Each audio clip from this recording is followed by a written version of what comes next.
This is the Everyday AI Show, the everyday podcast where we simplify AI and bring its power to your fingertips. Listen daily for practical advice to boost your career, business, and everyday life. Can AI write better than a human? Could Chat GPT write like me? Absolutely. So many people have this wrong. And I'm going to show you not just how you can do this, but I'm going to show you exactly the step-by-step process that I used to make ChatGPT write just like me. All right. So welcome to Everyday AI. My name is Jordan Wilson. I'm your host. This is a daily podcast, live stream, and free daily newsletter to help everyday people keep up with everything that's going on in the world of AI and how we can cut through the noise and actually use AI and even ChatGPT to our advantage, how we can use AI to grow our businesses and to grow our career. All right. And that's the thing that we're going to be talking about today, specifically how to make ChatGPT write just like you. All right. So before we get into the AI news, I just want to tell you as a reminder, this is a live show, right? So if you're listening on the podcast on Apple Music, Spotify, first of all, thank you. Second of all, there will be some links in the show notes. So make sure there's going to be a link to this exact kind of thread or conversation that we're having right now. So you can come in, ask me questions, and I will answer them. And if you are joining us live, please ask your questions. Are you trying to get ChatGPT to write like you? Is it failing? Is it going great? Let me know in the comments. But all right, let's talk about it, y'all. Let's talk about how we can make ChatGPT write just like you. So thank you all for joining us. PJ, so I'm just going to shout out some people who are joining us. And also make sure if you have questions, let me know. Now's the time. Now's the time to get those questions in. We're going to handle them live. That's what makes Everyday AI a little different than your average, podcast out there is we take all your questions live. So PJ, thank you for joining us. Maurice, thank you for joining us. Just saying hi. Brian, good morning. Adam, what's up, Adam? Adam saying, let's go, Jordan. We have a shout out from Australia coming from YouTube. Aaron, thank you. Apparently we're going international today. So we might even be tomorrow in some time zones, working in the future here. Nancy, thank you for joining us, saying the only way to keep up on AI is this show and the daily newsletter. Thank you, Nancy. Yes, PJ, 1,000 Chrome extensions. I have more than 1,000. I have actually multiple Chrome extensions that help me manage my Chrome extensions. Fabian says, greetings from Central Chile. All right, let's get this going without further ado. And actually, just let me know. Have you all tried this? If you're listening on the podcast, look in the show notes, shoot me an email, shoot me a LinkedIn message. Have you tried this? I want to know. I think this is a great use case. And actually, let me set the stage a little bit here. For those of you that don't know my background, normally I don't share a lot, but in this case, it's extremely important. I've been getting paid to write for 20 years. And I hear all the time people say, oh, AI can't write like a human. Yes, it can. It's just the overwhelming majority of people don't know how to use ChatGPT or other generative AI tools. They're looking for shortcuts. They're just looking at, oh, look at this copy and paste prompt. That's not how it works. But I'm letting you know, I've been getting paid to write for 20 years. I've ghost written for huge brands. I've written for brands like Nike and Jordan, right? Brands that we all have heard of. I've won national writing awards. I was a Pulitzer Fellow. All right. So what I'm trying to say is I'm better than your average writer. And I'll let you know that ChatGPT can write as well as me and 20 times faster. But you have to do this correctly. So that is what today's show is all about. Kind of 5 tips. I'm going to give you 5 tips on how to make ChatGPT write just like you. All right. And I've been told that sometimes I tease these things for too long. So I'm gonna go ahead and just skip to the end. And then we're going to come back and show you how all this was done. So if you're joining us on the podcast, don't worry. I'm going to try to read just a little bit. So I did this morning, y'all, like just right before the show went on. I hadn't updated my little GPT-4 assistant in a while. So I decided to give it a quick update. So you'll see, I'm not going to read all of this, but you'll see I'm scrolling through. This is a lot of back and forth. Okay. And I'm going to walk you through this process, but I just wanted you all to see how much information just in a very short period of time, right? There's thousands of words here where I'm going back and forth with Chat GPT and giving it examples of my writing, giving it feedback, and then asking it to write a post, okay? Going back and forth, back and forth. And then at the bottom, I'm just going to read a little bit of this. And, I was going to do something. I was going to put a post up on the screen and be like, oh, was this written by ChatGPT or me? But I think you guys would have guessed this. Like, y'all would have known, like, oh, you're teaching us how to use ChatGPT. So, of course, it's ChatGPT. But let me just go ahead and just read part of this. All right. So here's the post. And I asked it to write a post about AI taking jobs. So here's what ChatGPT came up with after some back and forth. AI taking jobs? Sheesh. Let's drop the BS, y'all. You've seen the post. AI won't take your job. Someone using AI will. Nah, that's a laugh. That person using AI, they're not just snagging one job. They're obliterating careers. One job, nah, try 1,000. Let's be real, shorties. Here's the truth, right? And then you guys, I'll copy and paste this in the comments later. But if any of you all have read my writing, which I haven't posted a lot since I started the Everyday AI show, but I used to post much more often. This is extremely spot on to how I write. I'd say it's about 95% accurate. But here's the thing. ChatGPT can write 10 times faster than me. All right. So let's get back and figure out how we got there. All right. Oh, I did this once last week. I'm only going to do this once a week. So if this was helpful for you, go ahead and hit repost on this. So again, if you're joining us live, please hit repost on LinkedIn, Twitter. I don't think there's a repost on YouTube. Again, if you're listening to this on the podcast today, there will be show notes in there so you can go to this post and repost it. I have something special. I'm trying to get a small group. I did this once last week. We got like 12 or 15 people. So something I'm not going to offer anywhere else. It's free, but I've been working on a resource for people who want to use ChatGPT a little bit better. So if today's show is helpful for you, just please go ahead and repost that. And as a reminder, we are a live stream podcast and newsletter. All right, let's get into the good stuff. So how can we get ChatGPT to write more like you? Number one, use the right mode. That's extremely important. So in the example I just showed you, I was using GPT-4. I was also using plugins. All right. I'll leave a comment here later for my episode that I just did Friday about plugins. Here's why. Using the free version of ChatGPT, I use this as example all the time, but I'll use a better example. If we're just talking about writing, ChatGPT is a high school writer, the free version. All right.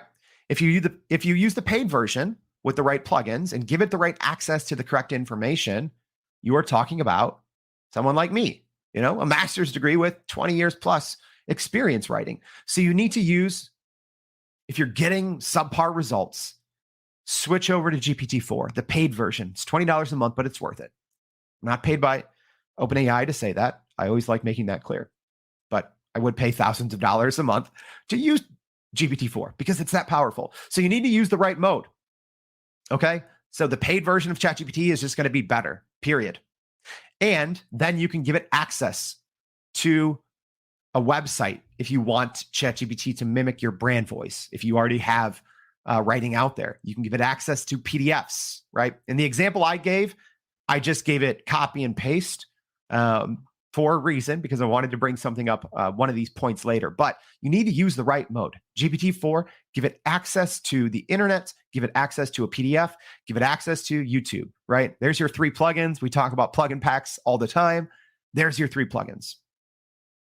That's number 1, and that's most important. Most people that, say, oh, I tried to get ChatGPT to write like me and it didn't, they're using the free version of ChatGPT. It's not that strong, right? Even if you do apples and apples, the same prompts, go through exactly what I showed you, giving examples, GPT-4 is always going to be better. It's stronger. It is a much larger large language model. It's better, period. That's the first thing. Use the right mode. Number 2, what I just talked about, you need to give access to ample writing samples and resources. So even in the example that I showed on my screen, I gave ChatGPT 12 different posts that I had written. And when you give examples of the writing, just like training a new employee, which is one of the things we're going to talk about here, you can't give it examples to, oh, here's something, creative and witty, yet here's a writing sample that's serious and corporate, right? Each chat in ChatGPT should be viewed as an expert employee. So you can have 10 different chats inside ChatGPT where you train it on different tones of voice. But this is a big mistake that people are making when they're trying to train ChatGPT to write more like them. In the examples I gave, it was all LinkedIn posts written in my voice, right? Which is usually somewhat witty, kind of in your face, laid back, informal, right? So I wouldn't give ChatGPT examples that didn't fit that mold. So you need to be consistent and precise in the examples that you're giving. They need to be all in the same vein, all traveling the same road, if that makes sense. So that's tip number 2. Are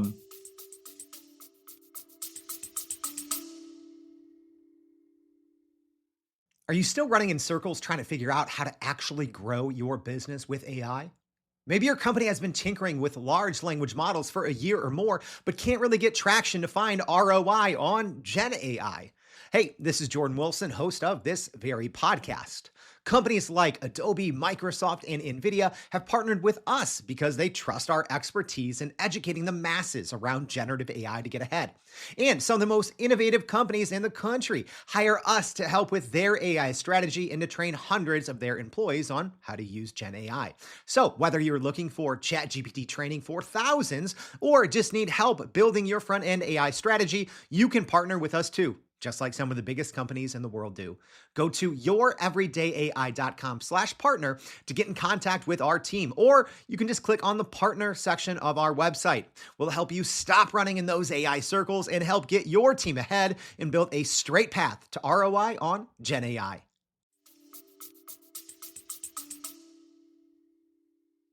Oh, cool. Maybrit said it sounds like me. FYI, y'all, like even when I was writing, and I should be full disclosure on this, I enjoy writing, right? So even my own LinkedIn post, I write those. ChatGPT could write those, but it's one of those things I spend probably, depending on the day, anywhere from 4 to 10 hours inside ChatGPT, right? And for me, it can sometimes be not draining, but it can kind of, the efficiency and the output is so high that every once in a while, I just need to say, like, I'm writing this for myself, right? I just want you all to know that, like, I could be pumping out a bunch of great posts using ChatGPT, but I still love writing, right? Like I told you, I've been writing professionally for 20 years, so I still do enjoy it. So just FYI, all my posts are mine, but ChatGPT could take over, if it wanted to. All right, let's keep going. And also, get your questions in now. We're almost done here. We're almost done with the 5 tips. All right. Follow PPP best practices. Prime, prompt, polish. I already know from some of the comments, some of you all have taken our free PPP course. If you have, go ahead and let everyone else know in the comments now what you think, if you don't mind. But we talk about that. You don't just go in and copy and paste a prompt. Another huge mistake that people make is they're listening to random people on the internet random social media influencers. Nothing against them, but if you're just using a copy and paste prompt that someone found online, that's the worst thing you can do. The Chat GPT is not going to sound like you, or it's not going to sound like your brand. You need to follow best practices. You need to train it as an employee. You need to prime, you need to prompt, and you need to polish. So if you want access to the course, it's your lucky day. Just type PPP in the comments.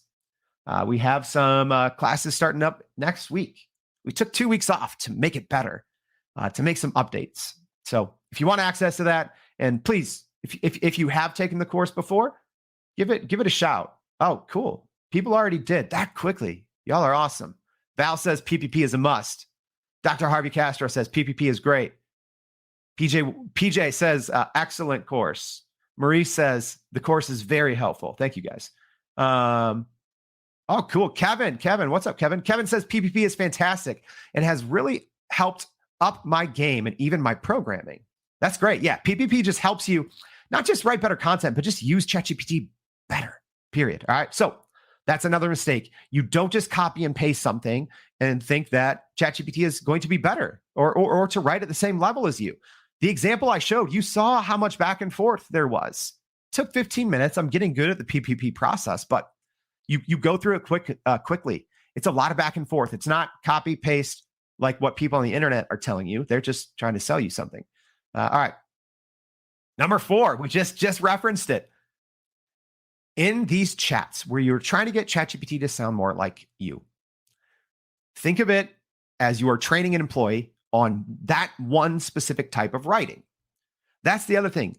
If you're trying to get it to speak like you or to write like you, talk like you, whatever, you would be writing for many different outlets, right? So the example I gave was different LinkedIn posts, right? But if I was writing an email, I would not, even though that sounds like me, those LinkedIn posts that ChatGPT wrote sounds like me, I would not use that in an email. So if I wanted to use ChatGPT for my writing, which again, I probably should, but I still enjoy writing old fashioned, right? So, but I would create something separate. I would create one for LinkedIn. I would create one for, outreach emails. I would create one for, client emails. I would create one for landing page copy because it's all a little different, right? Your copy, depending on where it lives, is going to be a little bit different. All right.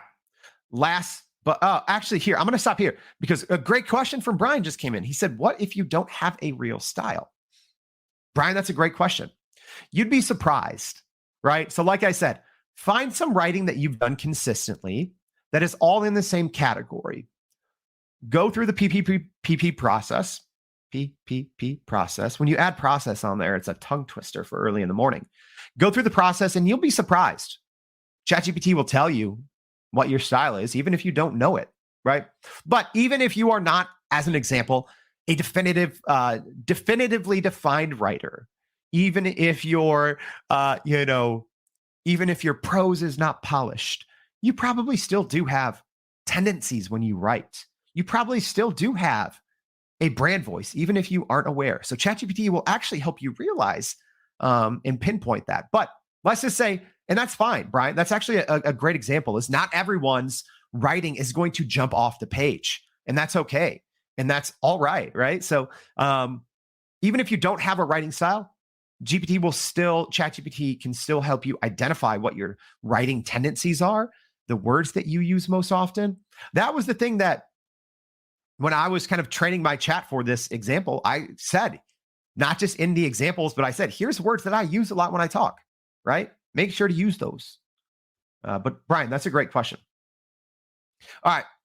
Last but not least, we've been through them. I'm going to go through them here real quick without gibberish in between. So you can get all 5. Here they are. Number 1, use the right mode. Number 2, give access to ample writing samples and resources. Number 3, follow PPP best practices, prime, prompt, polish. Number 4, train an employee, not just using ChatGPT. And last but not least, keep memory in mind and recall. All right. So real quick, people who haven't taken the PPP course might not know what that means at all.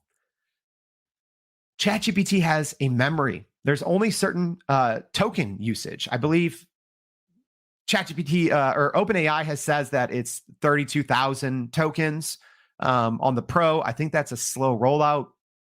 I'm still not seeing that. I'm still seeing 8,000 tokens, which is about 6,000 words. So what that means is with all that back and forth, right? So let's go ahead and just go back here to my chat here in ChatGPT. I'm just, if you're listening on the podcast, I'm showing when you're training up an employee, again, use ChatGPT as training an employee. There's a lot of back and forth here, a lot. There's, I don't have a word count. I wish OpenAI would give you a word count or a token count on the side so you knew when ChatGPT would start to lose its memory. But you'll see here, there's thousands of words. So I've already really cut into a big portion of ChatGPT's memory here. So you need to keep memory in mind. And one thing we teach in our course is to do a memory recall every once in a while. So if you've ever started using ChatGPT and you've gone back and forth and, you've, whether it's to get it to write like you or something else, and it starts to lose its quality, that is because it is starting to lose its memory, right? ChatGPT is by far, and it's not even close. I don't care what anyone says. I will go head to head in a dorky AI battle. That ChatGPT with plugins is the best AI chat by far. And I've done those videos. I'll try to leave them in the comments. Cloud 2 has a bigger memory. Cloud 2 from Anthropic. It's not good though. It's not good. Not compared to ChatGPT with plugins when you train them as your employee, right? Google Bard is great for certain use cases. Doesn't hold its weight compared to ChatGPT with plugins. Same thing with Microsoft Bing Chat, even though they're both, right? Like Microsoft Bing Chat is using GPT-4. The creative mode uses GPT-4. Still doesn't hold its weight to ChatGPT with plugins. All right. So memory recall. ChatGPT is going to start to lose all those instructions and all the examples, and it's going to lose its memory. All right. Battle. Yes. As Ben said, battle of the AI dorks. Absolutely. Brian, thank you. Brian says PPP has definitely improved my business. Maybrit says PPP will help you use ChatGPT efficiently without any crazy upsells or super prompts. Absolutely. Yeah. I didn't mean to accidentally make this a PPP episode, but thank you all for shouting that out. Also, Monica says, thank you for this valuable information. Monica and Charlotte tuning in live. Thank you, Monica and Charlotte. Two people on one account. That's great. So I hope this was helpful. And again, as a reminder, if this was helpful, go ahead, click the repost on this. If you're watching on LinkedIn, on Twitter, wherever, go ahead and click repost if this was helpful for you. We're working on a project which will hopefully be done this month. I'm going to give you access to it. It's always free. We don't charge y'all for helping with information to help individuals use ChatGPT a little better. So that was it, y'all. I hope that this helps. And I hope now when someone says, oh, ChatGPT can't write like me, or, oh, look at this example of this AI content. It's no good, right? AI is not good. No, it usually means the person using it isn't very good at using it. 99% of times when you get bad written copy out of ChatGPT or another AI bot, it's user error. Sorry, that just means the person using or trying to teach you or trying to sell you something doesn't know what they're doing, right? Y'all just saw an example where I went live through and I trained this ChatGPT to write a little more like me. And in the end, like I said, it's probably about 95 to 99% accurate for someone that's been getting paid to write for 20 years. So if it can go at 95 to 99% quality-wise, but it can write 10 times faster than me, I hope y'all can see the tremendous benefit to spending time in ChatGPT to make it write like you. All right. So as a reminder, y'all, make sure to go to youreverydayai.com. That's youreverydayai.com. If this was a lot of information, don't worry. We're going to be recapping it in our free daily newsletter. Like Nancy shouted out earlier, she said that I'm trying to find her comment now. There's a lot of comments, guys. So she said, I just let other people talk for me. She said, the only way to keep up on AI is this show and the daily newsletter. So make sure you go to youreverydayai.com. Sign up for the free daily newsletter. Make sure if you haven't, if you can't catch the live stream every day, that's all right. Check us out on Spotify, on Apple. If you like the show, please leave us a rating there as well. So we hope to see you then and every day on Everyday AI. Thanks. And that's a wrap for today's edition of Everyday AI. Thanks for joining us. If you enjoyed this episode, please subscribe and leave us a rating. It helps keep us going. For a little more AI magic, visit youreverydayai.com and sign up to our daily newsletter so you don't get left behind. Go break some barriers, and we'll see you next time.